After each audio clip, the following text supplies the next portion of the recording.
This week, a California State Senate committee approved the proposed Chelsea's Law with some amendments. The bill is named for 17-year-old Poway teenager Chelsea King, who was raped and murdered by convicted sex offender John Gardner, and it has passed the Assembly. With me to discuss whether Chelsea's Law will help protect against sex offenders who seek out more victims are John Warren, editor of San Diego Voice and Viewpoint, and Ricky Young, watchdog editor for the San Diego Union Tribune.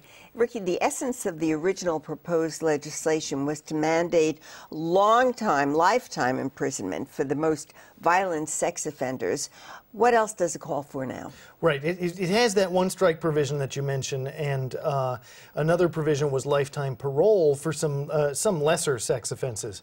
Now, this committee is, one of its charges is making sure they don't make the overcrowded prison system even more overcrowded, and so they this week lessened some of some of those, made instead of lifetime parole some 10 and 20-year parole for certain offenses, and so they toned it down a little bit. They also added in some treatment for sex offenders specific to their needs, which they don't get so much now. Some polygraph tests in something called a containment model that they found in the probation department here in San Diego County works in terms of working on trying to avoid recidivism.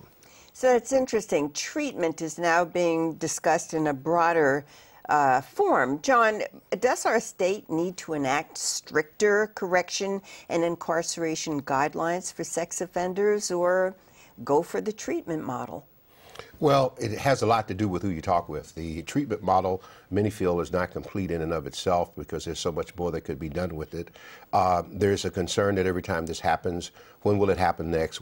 There's a question as to whether or not we're enforcing the laws we already have on the books. The monitoring, the GPS systems, where we have a backlog with those cases. And so some would opt for treatment, but yet treatment does not seem to be handling the problem. And that's where we're looking at stricter sentencing.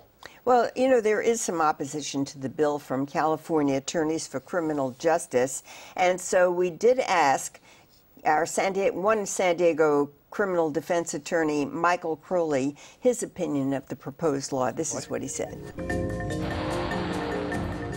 Chelsea's Law is not going to do what its author intends it to do. It's not going to prevent those tragic deaths for a number of reasons. And it in many ways, any time we have legislation that comes out of a particular tragedy, it almost always is problematic because we're dealing with emotions rather than dealing with the studies that we have out there, listening to the commissions that we've had that's spoken on these matters, and those kinds of situations that will make for good legislation that do have a possibility of preventing something like this to ever happen again. So, Ricky, as the bill goes through the Senate, do you think any of the points that Michael Crowley made will become a major issue? Absolutely. Well, no, actually, I think they blunted these issues moving forward. He said they didn't take into account any of the studies or any of the commissions. That's actually, that was true prior to this week's committee hearing. It's definitely a process of compromise. And you had kind of a Republican tough on crime measure working its way through, but this is a Democratic dominated legislature and specifically committee, and this committee added in a number of changes in response to both studies and the Sex Offender Management Board, which is the commission that he's referring to, that added in some of this treatment options and some of this containment model thing. The Kings really didn't believe that treatment ever works with sex offenders, so this is a major compromise for them to insert some of that into the measure. Well, there's another whole area that's of concern to quite a few people, and that is our overcrowded prison systems. How do you think this potential law will affect our prison system? Well, there's discussion of removing the misdemeanor cases and sending those from federal back to state or county. jails, which will make room, and that's consistent with this whole movement of early releases.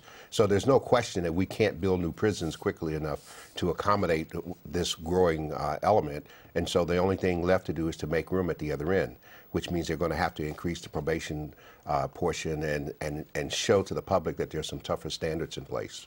Yeah, but on the other hand, when you take a look at the prison system, the concern is that they're going to have to build new cells to take care of all these perpetrators and decades down the line, and that it could cost hundreds of millions of dollars to keep these additional prisoners in prison.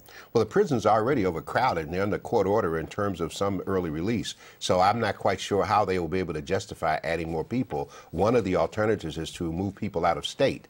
And I think it will come to that as the collision occurs between the federal judges and the increased prisoners. We only have time to pick up one more point. I think I need to ask you, Ricky, how would the new law prevent a person like John Gardner, who was a convicted child molester, from being available to perpetrate this kind of crime again? Well, I think it was specifically designed to take his kind of crime and say, his crime from 2000, molestation and false imprisonment of a 13-year-old, and decide that if someone did that, on a moving forward basis, that person would go to prison for life. You know, I think that was job one in this bill. Now they've made a lot of other changes, but I don't think you'll see them let that go.